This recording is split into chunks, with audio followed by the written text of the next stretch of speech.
how to find the perfect Jiu-Jitsu school. Parentheses, for you. Why the parentheses? Because there is no perfect school for everybody. Right. There's only a perfect school for you. Yeah. The perfect school for you is not the perfect school for me. Maybe. Maybe it is, maybe it's not. Right. So what we found, born into this Jiu-Jitsu family, growing up around tens of thousands of practitioners, having been to hundreds of schools all over the world, and having had students of our own that have trained at so many different places, we have kind of narrowed it down to 5 key factors of consideration that a student can use to determine and to gauge their level of fulfillment at the school that they've chosen for this journey. And there are more considerations and there are more things that could be brought into consideration beyond the 5 that we're going to discuss today. But we feel that these 5 are the top 5. The most important considerations in determining what's right for you and what isn't right for you. Okay? And the 5 factors are cleanliness, curriculum, class structure, coach, and cooperation. So why are we telling you these 5? You just touched upon it. Right. And it's the idea that we want you, if you're considering joining a school, that you think about these 5, Factors. issues. And you say, you know what? Okay, cleanliness, check. Or no Right. check. Or clean here but not clean here. Or how they run their curriculum or whatever. And if you're already signed up somewhere, it's possible that you can stop and look at your school and say, you know what? We don't have any structure to what the curriculum. Right. What is the curriculum? What are we learning right now? And then that might make you stop and think and maybe want to change schools. Yeah. Or you can say, wow, the curriculum here is amazing. Yeah. The truth is, you don't know what you don't have. So, and you also, if you have an amazing school, you might not even know why you love it so much. So now, hearing these topics of discussion, they're going to say, no wonder I'm in heaven at my school and my Jiu-Jitsu journey. But if you're not, we want you to know why you're not and be able to pinpoint it and say, man, maybe this is not how I want to spend the rest of my journey. And now, just to be very clear right up front and center here, we're talking about this for all schools, including our schools. Meaning it's possible that there's a student under the roof here at the Gracie Academy in the Green Mat who might say, man, I love the school, but I don't love that aspect about it. I'm looking more for something like this. I'm pursuing these goals instead. So all we want is for you to know the questions to ask to make the right decision for you. Okay? And as long as you're doing that, this video accomplishes its objective. Okay? So whether you're a new student thinking about embarking on the journey or you already train at a school, the 5 factors of consideration here, the 5 C's as we call them, will help you make sure you're doing the right thing. There's something real quick about traveling. I just traveled to South Africa, to Cape Town. When you travel, what is the risk? The unknown. The risk is that you might love Cape Town and I might want to move there. Yeah. Or I can say, you know what? I can't wait to go back home.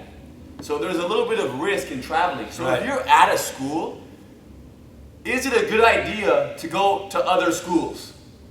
To look around? You don't have to sign up. Right. But is it a problem if you go to another school and just try a class? Traditionally in the martial arts, it's frowned upon. Correct. But forget tradition. Okay. There's no problem if you want to go to a different school and check it out and meet the people. Now, when you get there, they say, hey, get out of here. You're not welcome. Right. Then it's a different story. Then you leave. Right. But for you to say, you know what? Yeah, I'm just, seeing the schools in my area. I want to see how it is. If the school treats you well and it's amazing, Right. that might be the new place. The bottom line is nobody cares about you as much as you care about you. Correct. And if you don't watch out for yourself and do what's best for you, don't expect somebody else to do what's best for you. So manage your life, manage your journey. Good. 10-4. Number 1. Cleanliness. What are you talking about? You know what I'm talking about. Look at this mat right here. Listen. Jiu-Jitsu. Any sport of activity where there's close bodily contact. It could be basketball, it could be football, it could be anything where there's connection. But the closest is Jiu-Jitsu. Of all sports. Wrestling is pretty close as well. Jiu-Jitsu is very close. It's a grappling art. So you guys are on each other, and there's naturally sweat, perspiration, connection of the body. And the reality is, the more kind of sweat there exists and more connection like this, the more chance for different types of skin infections and ringworms and staph infections and things you hear about. They happen in hospitals too, and that's supposed to be the pristine, clean place. We know it's not. The bottom line is, these things can happen anywhere.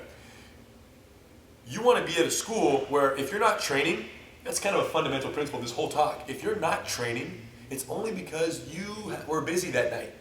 Not because you're off because of some skin infection, or you're off because your training partners are trying to kill you and rip your head off.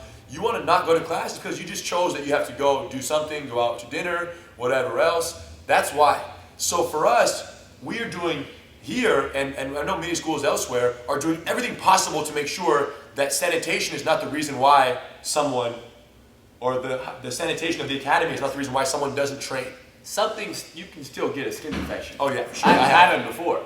I've had it. It's not, you can never stop at 100%. But like you said, we're always trying to do our best to keep control of that. And there are some schools that maybe the instructor doesn't really, make it clear how important it is to have a clean gi. Oh yeah. Every class. Maybe they allow a student who's been around a little longer to wear the same gi twice, to wear it again the next day when it's so dirty, and they don't want to say, hey, you can't train today. Can't do it. You guys, so requirement to have to clean the gi every class, hand sanitizers by all entrances of the mat area.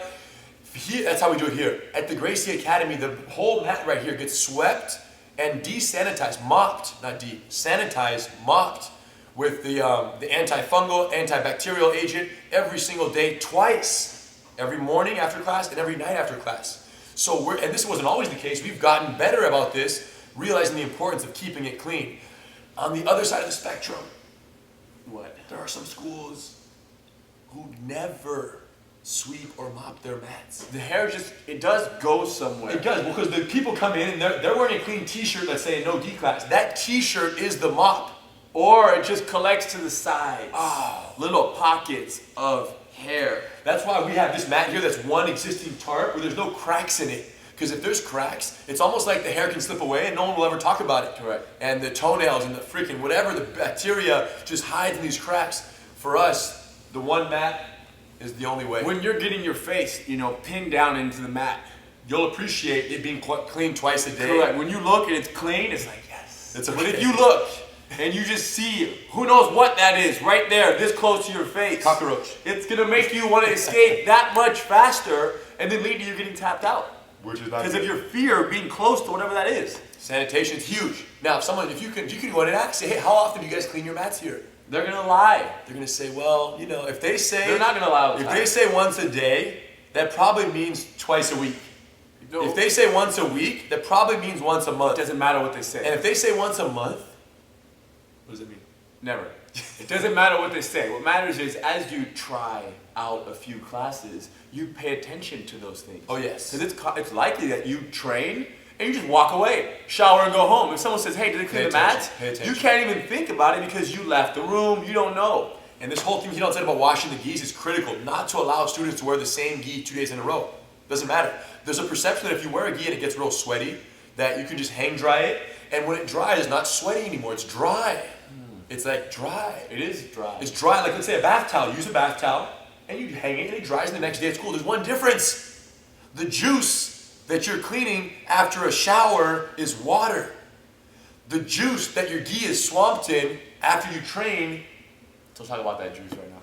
That's not the juice we want to talk about. The bottom line is we have some students who've come here from other academies, and we're not brought up with this idea of having a clean gi every class.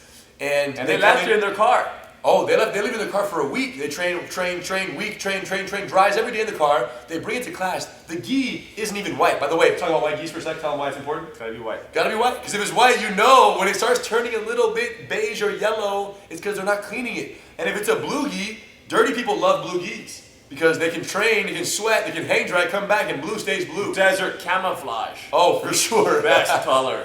The moral of the story is the guy would come in from out of town, and he now lives here, and he comes to class, and he wears the same gi for 2 weeks. And it got to the point, yes, and we talked to him, of course, we already took care of it. I'm just saying, it took a little while, sorry. It took other students coming to me and saying, Henner, I can't train with this student. He smells too bad. Because you know, when you smell, you can't smell yourself. That was the case. And he smells too bad, it hurts to roll with him because I'm getting a headache. So I had to pull this guy aside and see, man, how often are you washing your gi? And now, new gi, can't even use the old gi because it's so bacterial infested. New gi, and he has to wash it every class or no train. So chances are, if you don't see them cleaning the mat, chances are it's not getting done.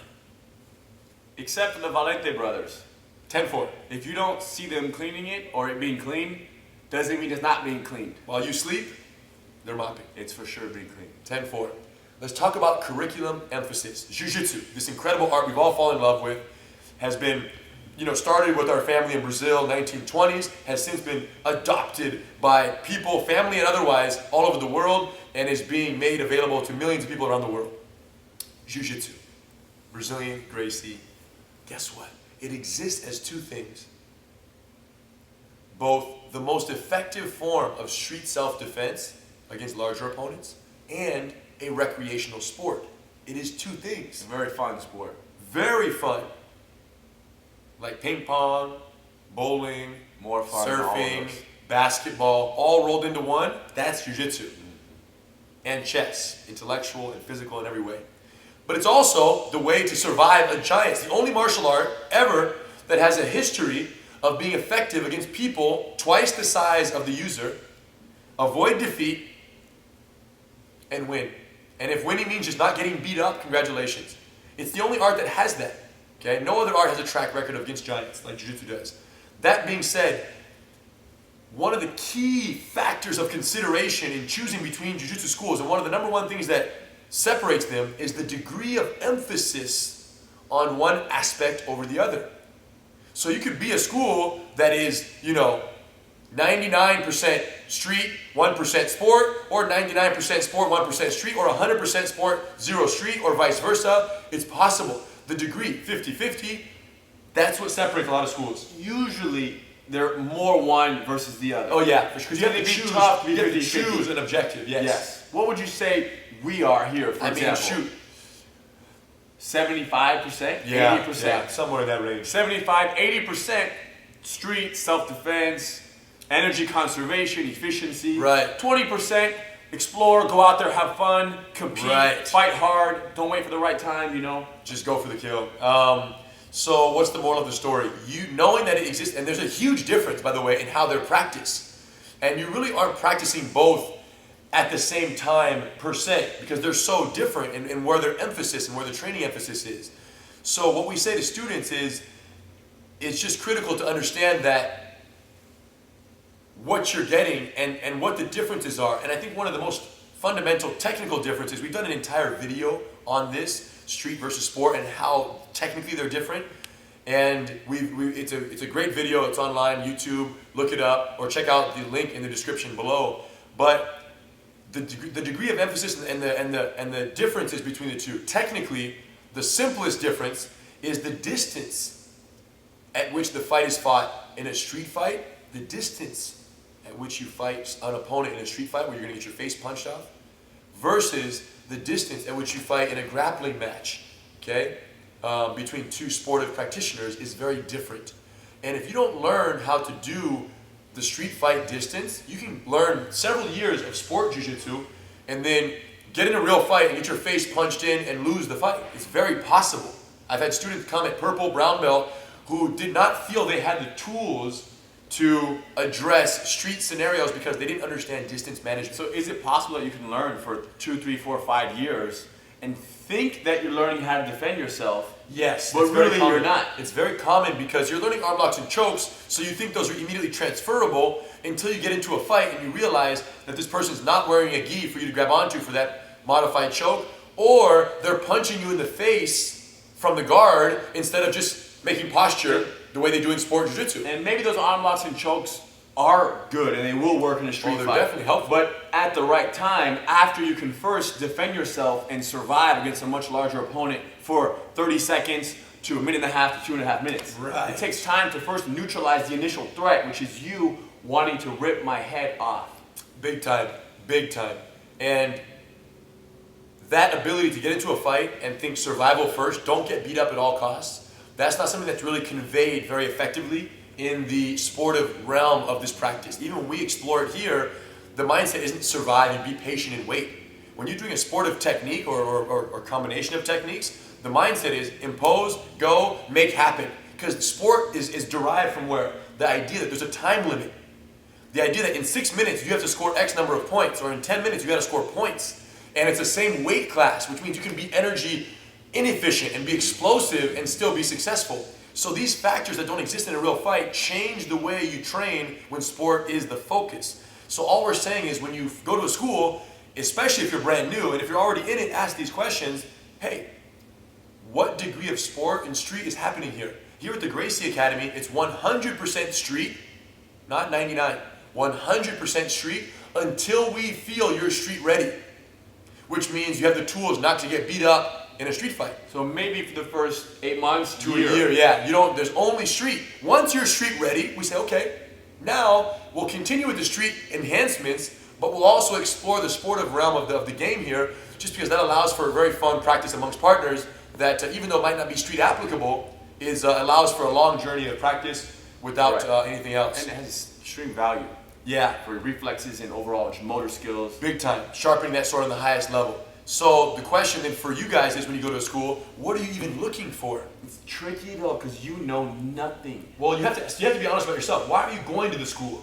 What's your purpose in even showing up? Are you going because you want to play ping pong for the next 20 years of your life in a physical way with another person? You want a game and a hobby? Or are you going because you want to feel invincible? We like the feeling that we have. I like walking down the street, seeing giants, and thinking to myself, that would be so interesting. That would be so fun. I'd be fascinated to see how that giant could hurt me. I don't believe he can. He doesn't have the resources. That doesn't come from my sport practice. That comes from my distance management mastery and all the years with our grandfather and our uncles and seeing the real fighting aspects of Jiu-Jitsu. So that's all I'm saying. They have to know what they want for themselves. I think everybody wants to know how to defend themselves. Okay. If you say that you don't want to know how to defend yourself in a real street fight, it's true. There's a good chance that you are lying. Right. At least we're crazy. You don't have to be the best at street fights in the world and be amazing. Right. But to have a little understanding of what to do when somebody attacks you in a fight, come on. Even if you never get in a fight, just because that confidence, shows in everything else that you do. Come on, we have to do it. And there are many schools out there that do teach self-defense. Oh yeah. So many schools. Yeah, and we're creating more. Make sure that you find it. Every year. At the Gracie Academy Certified Training Centers, it's the same thing. No matter where you go, you're going to get street preparation for the first several months until you're ready. And then at that point, it'll start branching off. It's a little tricky for someone who's new to come to an instructor who's a black belt and say, hey, do you guys teach self-defense? Yeah. Or just the sportive aspect? Yeah, it's a little bit. Because he could say, what do you mean? Of course I show self-defense. Jiu-Jitsu is self-defense. And then what are you going to say? Okay, you have to believe that person. Right. So more than asking them, it's about as you're practicing the techniques that you think about, does this technique require that I hold the person's sleeve? Or does this technique put my face at a distance where I'm exposed to a punch? That's good. So you have to it's only my second day and I'm learning a move that I can get punched in the face, no problem. Now if that punch in the face is a very small little punch, it's not a dangerous strike, it won't knock you out, keep going. Right. But put it this way, if you train 1 week and there isn't one mention of a technique that neutralizes punches, or at least mentions the awareness. Yes, like here's where the punch would come from. So keep your head close so that strike does not have any effect on you. And they don't talk about a punch 1 time or 2 times, chances are they're never going to talk about it. Yes. As a beginner, if you go 1 week and they don't mention a punch at all, here at the Gracie Academy, you won't go 1 class without a punch being talked about. Because it's street. The whole, until you pass your blue belt test and you're street ready, that's all we talk about. So that's how you know. Don't take anybody's word for it. Don't just say, hey, do you guys teach self-defense? Correct. Because every instructor out there who teaches sport only will say, yes, we teach street self-defense as well. They'll say it. Why? Because they know that's what they're looking for. Yeah. Like you said, everyone wants to be invincible. It's possible that there is only a sports school next to you. Right. That's okay. Train there. But go on Gracie University Right. and learn Gracie combatives. Learn at least those core It disciplines. doesn't hurt to train at a school and learn a little bit on your own at home. Everyone does it anyways. Right. And yeah, that's a good point. Good. You guys ready? They're ready. Class structure. This is not minor. It's major. It's huge. Class structure. What do you mean by that? I have friends of mine that train at other schools around the world, and they have classes with like 7 or 8 people. 2 people might have less than 5 classes. Right. And 6 students have been there for over 3 years. Purple, brown, blues. It's tricky now. So we're mixing very advanced students with very beginner students. Yeah. So Who do you teach? Who do you cater to as the instructor? More often than not, they're going to cater to who? The advanced students. Of course. The advanced ones have been there for so long. They want to continue to impress them. The thought to is, keep those as long as advanced students around. as long as I'm engaging the advanced ones, these guys will follow along. Correct. But engaging the beginners does not mean the advanced will follow along. Of course not. If you engage the beginners, the advanced are going to say, what am I doing here? I'm out of here. This sucks. So mixed classes is the number one. And I've traveled a lot of places and I've seen a lot of schools. And I do seminars at a lot of schools. And when I get there, I watch the operation, and sometimes they're smart enough to say, Henry, what do you think? What can we change here?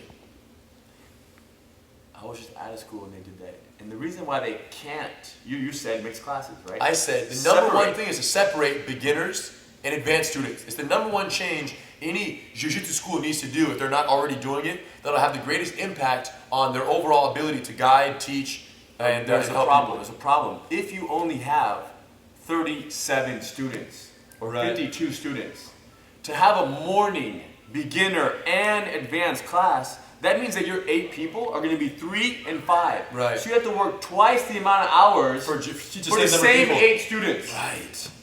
But then you wonder why some schools only have 61 students, Or 8 32 students in the students, class, yeah. or 8 students in the class. And it's because They haven't split it up to begin with. Because when someone new comes in and they do not sign up, it's because they didn't feel like that class was for them. Yes, it was for them, and they were just in it. Correct. They were the grappling dummy. Everything Bubba. was confusing. If you're feeling confused, are you going to want to stay somewhere? Never. No.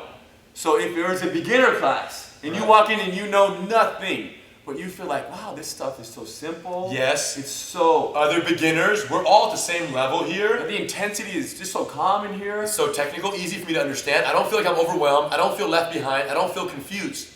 If they say that, and I'm having fun, and I'm learning every single class, if they say those things in their class when they come to, they will sign up. They're going to want to stay. So it will take some time. For some time, you will have to have classes with 3, 4, 5 people. Yes. Did you think our father taught classes to 2 people? Yes. Of course. One person. 1 person group class, 2 people. And now he can do a group class with 100 people. No problem. So moral of the story, mixing classes and the idea of they put them together. If you go to a school and you're a brand new student and they have purple belts in your class, not because those purple belts come to a beginner class to help out, but because that's the class. That's the class. Welcome to Jiu-Jitsu class in the evening. 1 class, all together.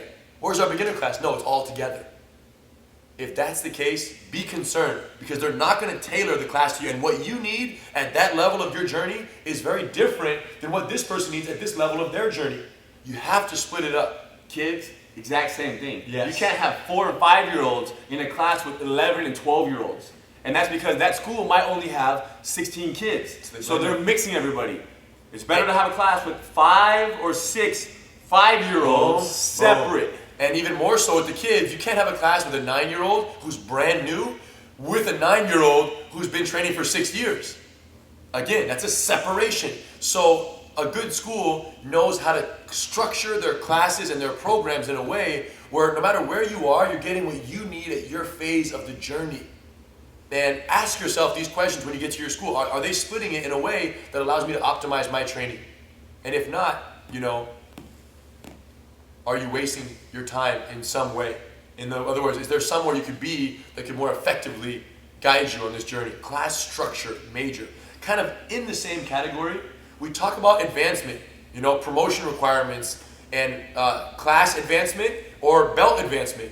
For the longest time in Jiu-Jitsu, the requirement for belt promotions was just such an arbitrary kind of, hey, listen, if you have a room full of 20 white belts and one white belt chokes out all the other white belts, what do we do? Give them a blue belt.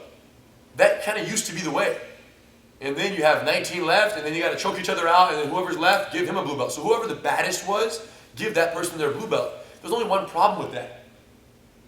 It doesn't take into consideration the unique, different backgrounds of these people. The truth is, a woman who's 37 years old, who's a nurse, who comes and does class after work every single day, 3 days a week, is not going to have the same effectiveness in 6 months as the college football player who comes in here, wants to fight in the UFC, and is training morning and night. She never will match. She'll never be able to tap him out, and probably never be able to survive him if he goes aggro. So what's the moral of the story? You have to be able to promote people based on a kind of a uniform standard that is kind of, it takes into consideration each person's journey, where they started and where they finished. We're firm believers that Jiu-Jitsu will multiply everyone's potential, life potential, tenfold. So if you're here, you're going to end up here. What if you start here? You end up there. So it multiplies everyone. The key is to find a way to respect that. And here at the Gracie Academy, we have more structured belt testing. We say, listen, if you're a brand new student, you have to learn these number of techniques. You have to perfect them individually, perfect them in combination. And once you do that and pass a test with these techniques and demonstrate proficiency, you move on, both in belt and in program advancement. So the students know exactly what they have to do to go to the next level. So you're competing against yourself. As you should.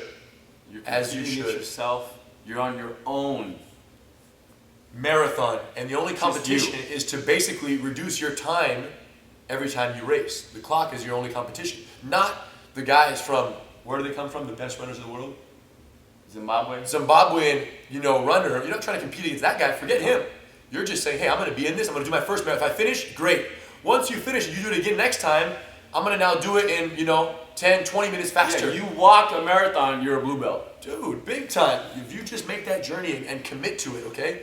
So the moral of the story is, does the school that you're at or you're thinking about going to tell you, that's the biggest thing, what you have to do to get to the next level? And you can think, for an intellectually stimulated person, this is so important. Mm-hmm. Imagine if you went to Stanford University, right? Which I considered in my younger years. Me too. And ended up staying here at Gracie University. But imagine if you go to Stanford University and the professors there say, listen, welcome to the school.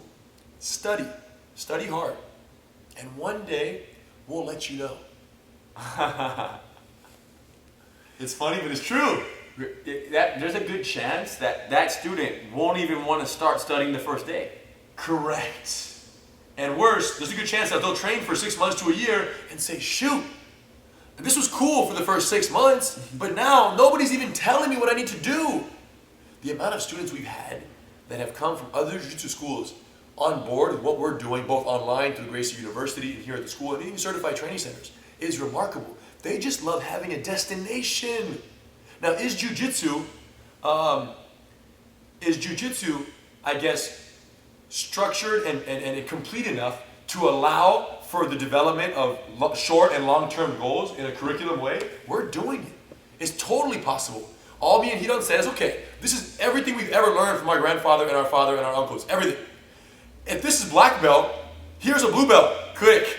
Here's a purple belt, click. Here's a brown belt, click. Here's a black belt, click. We just divided it up, and now we're teaching it to the whole world, and people are going through it in a structured, well-designed and a very incentivizing method.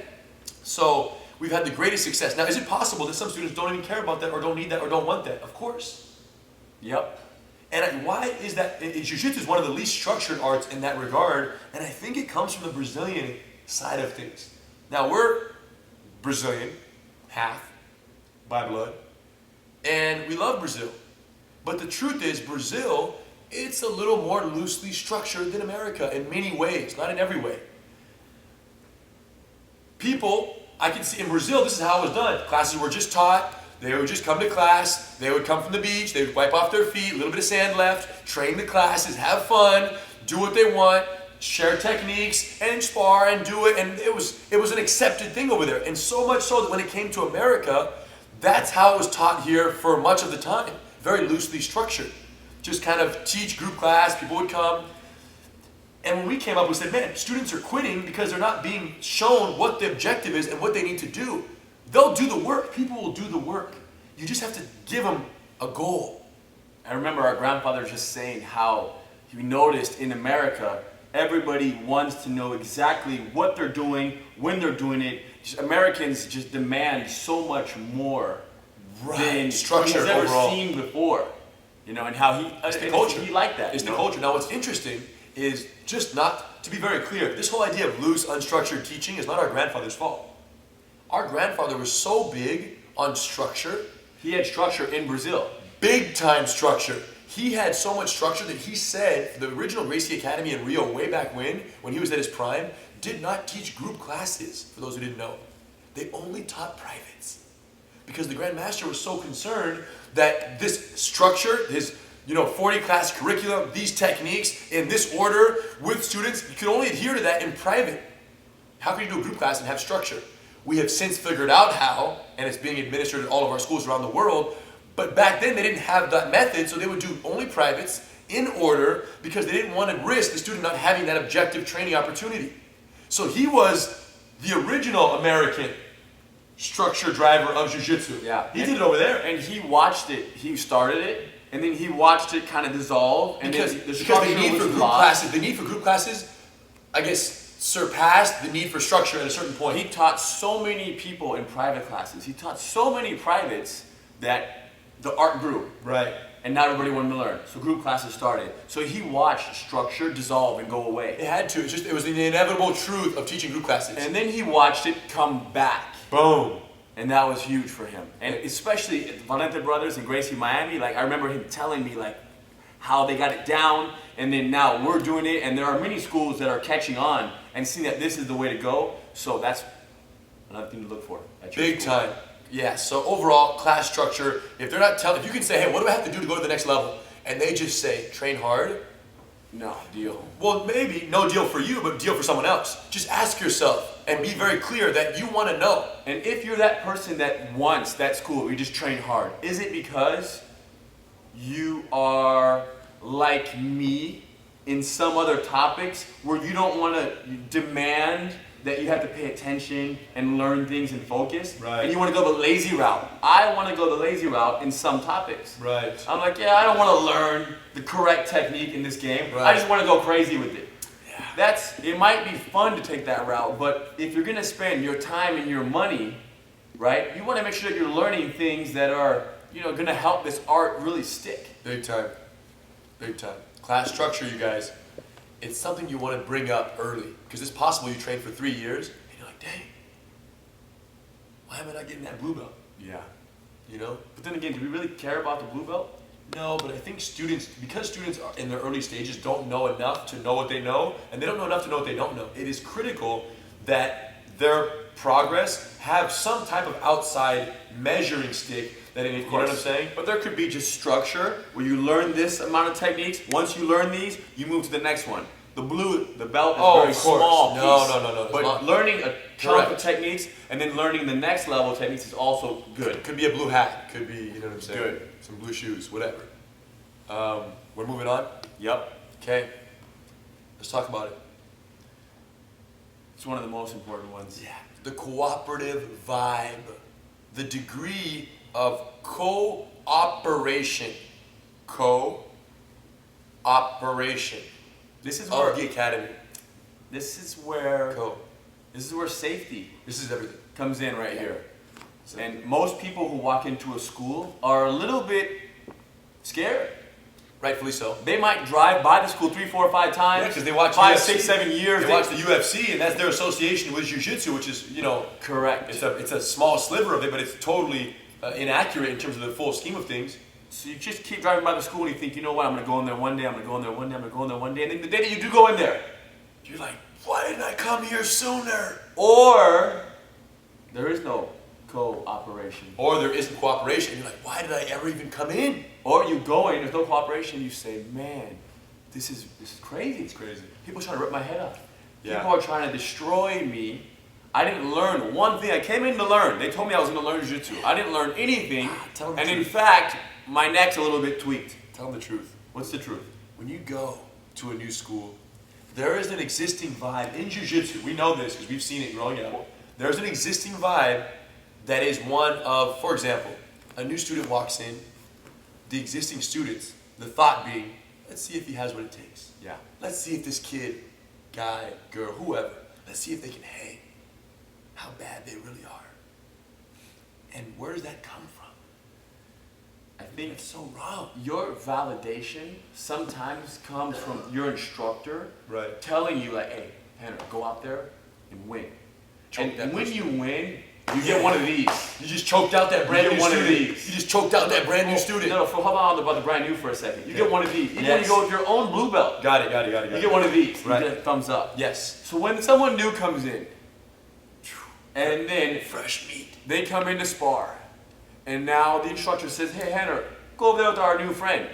You don't even really know. You haven't been told that when you go with the new friend, you should practice today's techniques, allow them to escape, go very slow, make it impossible for them to get hurt, Right. allow them to achieve a dominant position on you. You haven't been told those things. So then what do? You do what you've been trained to do the last 100 sparring matches. Kill or be killed. You make that face, and you don't even shake their hand. You just grab them, and you tap them out in Boom. 4 seconds. And they don't even know the submission that you just got caught in. When you're new, you got your arm twisted, you don't even see it coming. They don't even know when and to then tap. when it happens, you're like, you scream, or then you remember to tap out, it's already too late, your arm's already stretched out. And what do I do in my head? How do I justify my abuse of this brand new You student? didn't tap fast enough. Oh, you haven't seen UFC? You gotta tap, homie. Number one. Number two, how else do I justify it to myself? I say, oh, this is a new student. Let me show him what he has to look forward to after 5 years of training.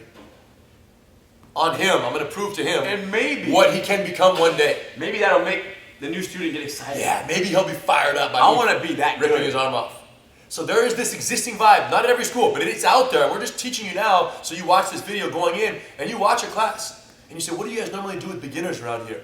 And if the instructor says, yeah, they come in, they join, it's family, with their little Portuguese accent, hey, my friend. And these days, the Americans who have a Portuguese accent. Oh yes, we even have Portuguese accents. No, I'm talking about Americans who have never been to Brazil. Correct. Who just somehow got the accent. Hey. Somehow, by Hey. knowing a Brazilian. Hey, sounds good. If you're teaching Ours Brazilian aren't. Jiu-Jitsu, and you have, I say some things in English with a Portuguese accent. You're just being funny though. No, but it's funny. Like I realize some crazy words. You'll see it in some of the Gracie University videos. It's remarkable. And I say to myself, why did I even say it like that? I'm American and I speak perfect English, and there wasn't necessary.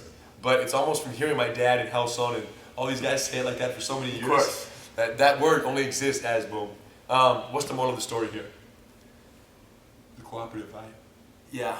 Basically, we need the person that's brand new, who comes in and knows nothing.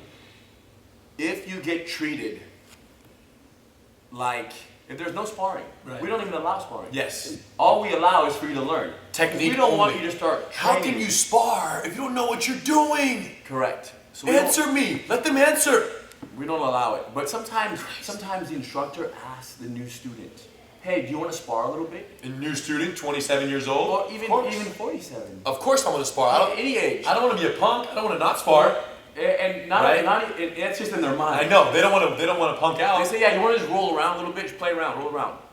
And you say yes. They don't have the technique to spar, so what do they do? And not only that, but if you're being asked to do it, it must be okay. It must be appropriate. It must be okay. If you're asking me, you must ask everybody. And if you ask everybody, it's probably because most people do it. Yes. So I'll give it a try. Of course. And then they go aggro the beginner, and they probably can hurt their partner or themselves. So they don't even know enough to even be safe. So it's possible that you do not know what you need to know. Like you don't even know what you need to learn. So when you walk into school and someone says, "Do you want to spar?" You don't know if you should say yes or no. Let's just wrestle. The answer is no. We're telling you right now, all you want to do is learn. 3 months, 4 months, 6 months. Until you know enough not to get yourself or someone else hurt. Yes. And that's our beginner program here, Gracie Combatives. We've introduced the students to enough of the variety of positions in Jiu-Jitsu the concepts of protection and distance management and the proper techniques that when they later are sparring with other blue belts and more advanced students, they at least know enough not to hurt someone or hurt their bodies. They know how two bodies are supposed to come together to for no one to get hurt. And some schools I've seen, they do like very positional sparring. Yes. Where you might be your first day and you're not sparring in all positions. You're doing just a little mountain control, top person control, bottom person escape. And once you get out, stop. That's a little bit safer. A little bit. That's the school trying, looking out for you. Yeah. That's a great sign. Yeah, better sign. Now, this cooperative vibe, and of course there are degrees. There's a completely opposite. Cooperative on the calm scale, there's the keep it playful mindset, very relaxed. Everyone's idea is to cooperate and to help the other person. At the core of the cooperative academy is the idea that, hey, we can work with each other to prepare each other for the guy out there. Versus, we come to class with our freaking shields and our swords every evening, and that's my enemy right there. We gotta kill each other, and if he catches me, I'm gonna drive home angry until I freaking, heal my wounds and come back the next day. But remember, sparring, the reason... And that's the kill or be killed training environment, and it's not healthy. Many students like sparring because it's an opportunity for them to shine and to be good and to win. Well, you can do that though. I know. And when you win, you feel good about yourself. Right. So sometimes that's at the expense of the new student, which is risky. So right. There's no problem with you feeling good and winning, but There's wait no until your partner is someone who is worth beating. Right. I'm not going to go tap somebody who has one class out 17 times. Of course. There's no value in that. But So some people still allow that to make them feel good. Oh yeah, they rely on that. They Yes. go and they chase that brand new know-nothing student to just tap them out. So at the core of all of this is a thought that if we're both not winning, nobody's winning. Correct. That's the bottom line. So I can train with the blue belt, and I'll catch him, there's no doubt. I'll catch him and I'll catch him release, let him pass my guard, let him take my back, let him get close to a choke, I'll defend it. So we can play that back and forth, but he's benefiting because I'm throwing him a bone, and I'm giving him a chance to do something to have a chance to grow. Now when I go with Hedon, I don't have to throw any bones. And I know that even though we might train like wild animals in the forest, just going crazy, guess what? We're both benefiting. And we're both looking out Yes. for each other. It's the safest session. It's the safest sparring is me and Hedon. I go with blue belts and it's more dangerous than sparring with him because I know that they don't have the same respect for the body and the connections and the considerations. So it's a little more hazardous. The moral of the story is it's not a matter of training hard or training soft. That's not it. It's a matter of thinking help and benefit mutual, or thinking I'm gonna rip everyone's arm off at their expense. Hey, I'm gonna be me and you guys do you. No. The cooperative vibe means that if there's a difference in size or in technique, that this person does what they can to go like this and to make this happen instead of just boom. Now if it's the same or somewhere in that area, and you guys know who you are, where you're somewhat equal, then guess what? You guys both do you, and you can train as hard as you want. Just respect and watch out for them. Don't do something dumb like put an underhook on my arm right here. Like if he has an underhook on my arm like this, and he's getting up to half guard or guard, I can respect that his arm is bound like this and know that it could be hurt this way, or I can say to myself, his arm is trapped.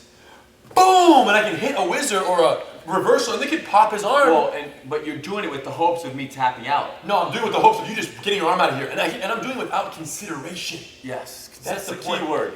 Cooperative consideration. If you're considering the safety of your partner, you're going to be okay. Yes. If you're not considering your partner's growth and safety, it's not a cooperative vibe. So just when you train at a school, ask yourself, on a scale from 1 to 10, how cooperative is the training here?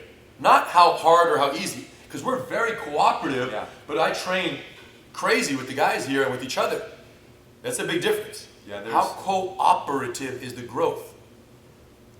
Yeah, when you build your training partner, you're building your training partner. Right. Which, if that's your training partner, do you want them to be better or not that good? Do you want more training partners? Diamond sharpens diamond. Correct. So you guys definitely want to go that route. Now, the difference between a very cooperative school and a help, safety conscious, train together to help each other grow, and a not cooperative school could mean years in your training journey. Meaning, if you're at a not cooperative if you're at a kill or be killed school, you could train for 2 years and say, man, my body's taking too much, it's not worth it. Correct. I'm done. And we've seen that happen to a lot of students at other schools. Or you can be in a cooperative, keep it playful, where the vibe really is a united effort to grow together. And guess what? You can train for 15, 20 years, as so many of our students have. The difference is this vibe. So if you want to train, it's all about what you want. But if you're trying to fight the UFC in 2 or 3 years, you don't want that much cooperative maybe. You want to go in there and just crack skulls with other kids. Guess what? You'll find that in many schools. But if you're trying to say, man, I'm going for the marathon here. I want to train for the benefits of health, mental, spiritual, body, and the technique and the growth and making friends. I want to train for 20 years plus. Guess what? You need to find a school where it supports that training mindset. 10-4? 10-4, cool. All right, this is it. Coach, qualifications. So you can say that all of this, Number 5. all of this falls under the coach. All this is determined by the coach's vibe. Yeah, good point. Everything is under if the coach cleans the mat, we clean the mat. Correct. If the coach has design structure, there's no structure. Now, if the coach has good vibes, good vibe. Coach qualifications. What does that mean? Good question. What qualifies them to teach you? Maybe they won one of the most prestigious tournaments of all time. It could be that accomplishment qualifies them to teach you certain things. There's no doubt. Correct. But it also is no direct correlation or promise. It's possible that the coach is so physically gifted and so unique in his physical attributes and capabilities and, a genius that he could do for him. But when it comes to guiding a brand new, 42-year-old attorney on the journey to blue belt or to purple belt or to personal self-defense capabilities, that world champion or that black belt doesn't have a clue of where to start because he isn't that person. And the reality is neither are we. So let's be very clear. Just because someone has a certain belt doesn't qualify them to teach or not. Okay? It helps. Yes. Sometimes there can be a world champion and a black belt, and you just say, you know what? And that person does know how to teach very well. But it's not a direct. There's no guarantee. Right. Yes. But I do know some amazing black belts. Yes. Who are great teachers, and Yes. they haven't learned from us. Yes. Or maybe directly from our grandfather or Yes. our father, whoever. But they're still great teachers. Correct. They really care. Yeah. And they have they're out their there. personality. The question, we're trying to say to you, if he's a black belt, don't just say automatically this Yes. guy is the end all be all best instructor. There is no promise there. There's no certainty. So then the question is, what are you looking for? And in Jiu-Jitsu, the way it normally works, let's just be very frank, is affiliations. Jiu-Jitsu has this idea, I'm affiliated with, and I'm affiliated with this guy. I'm affiliated with, and it's in the family, in the Gracie family, there's a lot of affiliated different networks of schools, and outside the family, affiliation. And what we want to warn you guys of is that affiliation really means nothing. In the sense that, here's how this works. Because people ask us all the time, Henner, a new school, so-and-so Gracie affiliate open over here in my city, 10 miles from my house. Whatever. They're so excited. Yeah, this is so amazing. And I say, listen, be excited, but hold on. Just because someone puts their logo on the front door doesn't mean that the name that they're affiliated with is in any way guiding what you will be learning. You can be affiliated and have no connection, curriculum connection, to the source or the name that's on the window. That's so important that you understand that. And most affiliations, the way it works is that school pays a fee, a monthly fee, for the use of that logo or that name, and that's it. Most. And that's it. Meaning that instructor had to do nothing to qualify for that. That instructor has no guidance on how or what to teach the student. So besides the name on the window, the instructor is literally making it up as they go. Maybe they'll get a visit once a year. Yeah, they'll have a seminar at this location, and the instructor will say, hey, do a little bit of this, do a little bit of that, and leave. But for the most part, there is no quality control mechanisms in place when it comes to these affiliations. Not every one of them, but most. Okay, the ones that we've explored. And that's very concerning for us because now you have a student who goes to a school with, Gracie is the most concerning for us, but even a non-Gracie affiliate of another Jiu-Jitsu family or individual goes to a school with a reputable name on it, thinking that instructor is in full control of what's being taught there, but guess what? It couldn't be further from the truth. So now you have a student learning, hoping that they're learning something that this person would be coaching, but their actual instructor really has no guidance from them, and they're just teaching. You talked about accounting, right? Accountability? No, accounting. How there has to be. Yes. Yeah. If you're an accountant. To be an accountant, you have to be a certified public accountant. You have to be a CPA to work with the public and do their accounting situations. Imagine if people were. It's a regulated industry. You can't do that. Imagine if accountants weren't accountable to the certifying body.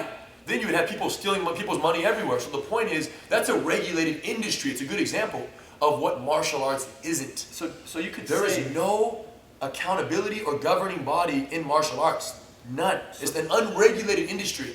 what that means is that there are schools out there that are stealing your money. Completely bogus. And robbing you of your time. Yeah. Because they're teaching you nonsense. Yeah, they leave from Brazil as a blue belt and they land in America as a black belt.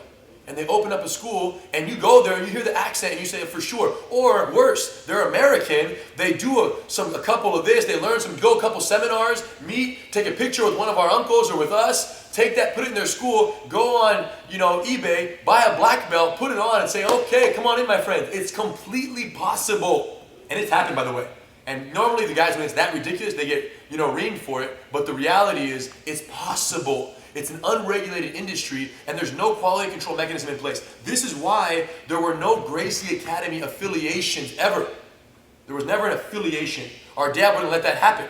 Okay? So you couldn't just put the Gracie Academy logo on your front door and say, yeah, we're affiliated with them and we just teach whatever we want. Okay? We never did that. So it was interesting that after the UFC and Jiu-Jitsu really started to blow up between like 2000 and 97, 98, 99 and mid-2000s, 2007, 2008, there was a boom. And everyone started having affiliations everywhere. And we didn't do it. We had no affiliations at all.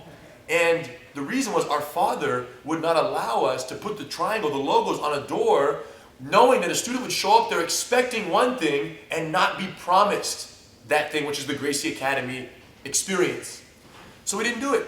And it wasn't until technology finally caught up where, because of the internet, because of video sharing technology, because of the ability to communicate overnight with schools all over the world via what they should be teaching and what they shouldn't be teaching and what to change and how to modify, we came up with the Instructor Certification Program. And now we don't have affiliations. We have certified training centers. And there's a big difference.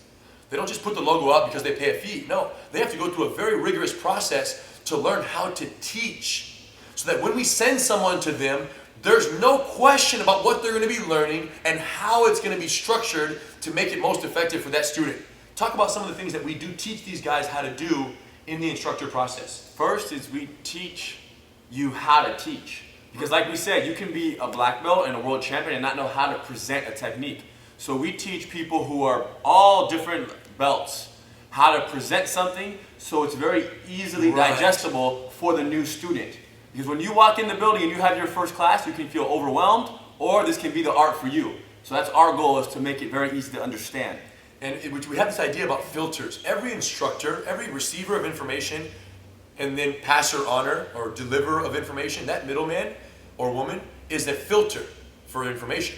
The information they learn, they make it their own, and then they teach each other people. The concern for us is that that filter, that person, has physical attributes and capabilities that their students don't have. They have a big concern now because you're going to teach it the way it works for you. But if that person isn't you, how is it going to work for them? So one of the most important things we teach in our instructor certification program is to teach these individuals that are coming on board to learn how to teach, how to filter the art through them, but in a universal filter where the recipients of that are going to get it modified, adapted, and adjusted for their physical attributes, not for those of the instructor. And that's something our grandfather taught us from as young as we remember. He would always say, guys, your only problem, Hito and Henner, as teachers, is how big you guys are. That's your only problem. Because your students aren't going to believe you. You guys are 6'4", 195 pounds. They're not going to believe what you say because they're not you guys. So we've always had this kind of paranoia with making sure that the art stays small and the art stays universal. And not to teach a way that only works for us, but to make sure that if it doesn't work for 60 people in the room, hey, the move sucks. So we use these universal filters and we teach these to our instructors. So the moral of the story is we only now recently began certifying schools to offer our curriculum because the internet allows us to make sure from watching what they're doing and them receiving information from us, there's two-way digital video communication going on at all times to make sure that what they're offering, they're not making it up as they go. They're only offering exactly what we teach them to offer, which means that we can promise a student that when they go to that school, they're getting the same experience that they would get here. And when a student from one of those schools comes here, they're going to get the same experience here that they get at their school. Yeah. And that's like The That's ultimate cool. reward. You guys, so here's the bottom line. No matter what we tell you about different schools and what you're looking for and what's the pros or the cons and what questions you ask of the instructor and what their answers are, it's all irrelevant. No matter where you end up, you have to try it. Here at the Gracie Academy, we have the 10-day free trial. You get a gi, you get to try it for 10 days. You don't pay for anything. If after the 10 days it's your favorite thing in the whole world and all these concerns have been answered for you, then you can sign up. If it's not the best thing you've ever done, then you don't sign up. You just have to return the gi so we don't waste a uniform. But it was all free. The point is you shouldn't have to make this decision after one class. You have to get in, dive in, and feel it for yourself before you go with this. And if any school says, yeah, you can try one class and then now you got to sign up, be concerned because you may be signing up for a long-term program without really having all your concerns kind of addressed. And even if you do a 10-day trial or a month-long trial, and then after they bring you into a little corner of a little lobby and you sit on a chair, and now like, hey, here's the paperwork for you to sign up now. It's possible that you feel like that you have to sign up. Like you feel a pressure to sign up. And maybe you do sign up. And maybe if you want to cancel a month later, it costs $250. So then you think to yourself, you know what, I don't want to pay that $250. I'm going to keep paying the $140 to train. Right. But I say that you should pay it. You should pay the cancellation fee. Right. Lose the money. If you're not happy, don't stay. It's better to lose $250 than lose a whole year, or 2 years, or 3 years, because now you're stuck. Or maybe you feel pressure because you don't want to tell that instructor that you don't want to train there anymore. Not good. But why does it matter? I have people who are on contracts at other schools who are waiting for the contract to end So they can so they can start paying here, but there's not even going to the other school. I have 5 more months.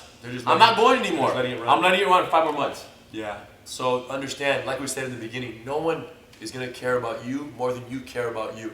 So if it doesn't feel right for you based on any of these factors we discussed, don't hesitate to go. You are your own person, okay? And you're paying for classes while you're there. And if you don't want to be there anymore and you're not paying, it's a done deal. It's a total fair situation at that point. But you have to try it. And don't take anyone's word for anything. If you're training for several weeks or months and they're not teaching any punch protection, guess what? They're probably never going to show it. So don't hold your breath, okay? So there they are, the 5 factors of consideration. Cleanliness, curriculum, emphasis, street or sport, class structure as a whole. Do they mix beginners and advanced, or do they have separate programs? Number 4, cooperative vibe.